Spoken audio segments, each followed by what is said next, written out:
भणुआ रही था भणुआ रही तो घरे में रही का करी। अरे ना जी अरे भणुआ रणुआ अच्छा रड़ुआ तो रड़ुआ जे रही उस सलाद के साथे चल जाई जहाँ बर्फ गिरत हुई और हम और हमार हस्बैंड हमार पति हमार राजकुमार हमार हीरो जोन के दोनों जना हमने के मिलके एंजॉय करब जा।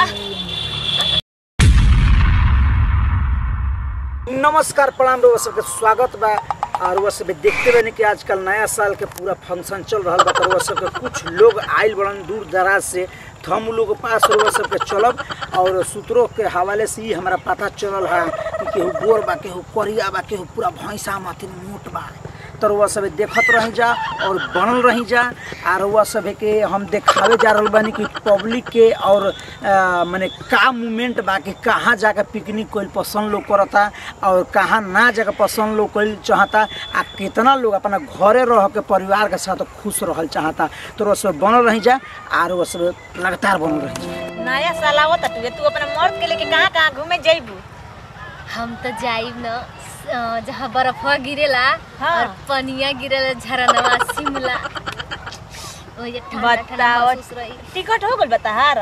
टिकट नहीं खे बैल बहन मनो अइहन तक को हम जिद करम तब न होई। अच्छा आ तू के करे अपने मर्द के साथ कैसे जी?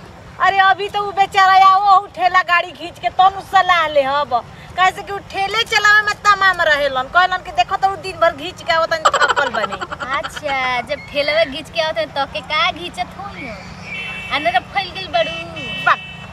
अरे खाई पियल घर के शरीर हटवे ऐसे ऐसन भइल बटुआ तू कहत ठेला खींच उ किया कहती के ले बाबा बेचारा ठेला खींच खींच तो के पचावत खियावत अटा कहत कि होइसे न होइसे। तो सब बनल रही लगातार फोकस करते रहिए। नमस्कार प्रणाम हमारा ये न्यूज में सबका स्वागत है।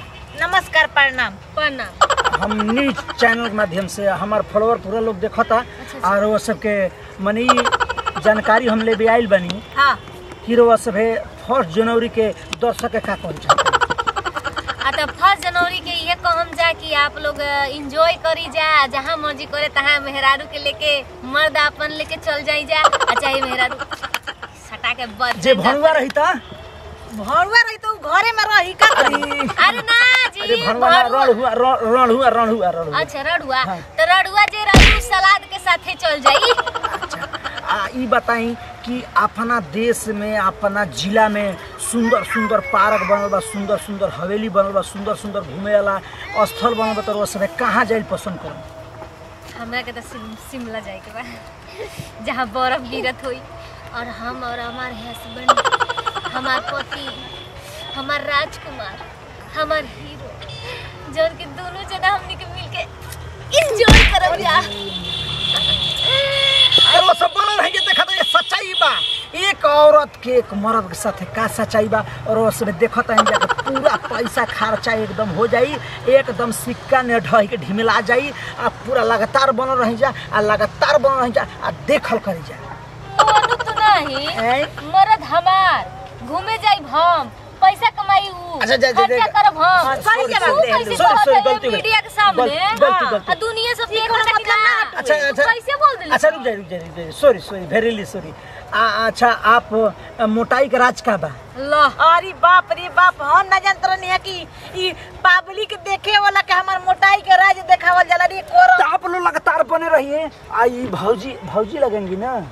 अगर मीडिया वाला हनी अब का करू रे बोलब हमरा तो समझे नहीं आवत। तनी मनी ने होत रहेला। नया साल का ढेर सारा बधाई बा हमारा तरफ से और पूरा फैमिली के तरफ से, पूरा जनता के तरफ से। तो वो सब बधाई दिहल चाहत नहीं पब्लिक के। तू बधाई देवेला कइबे ना कइलो।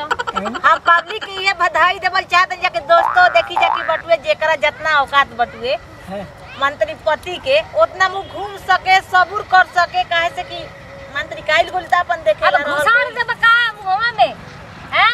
हां ला बोलो घुसार दे बा देखत नहीं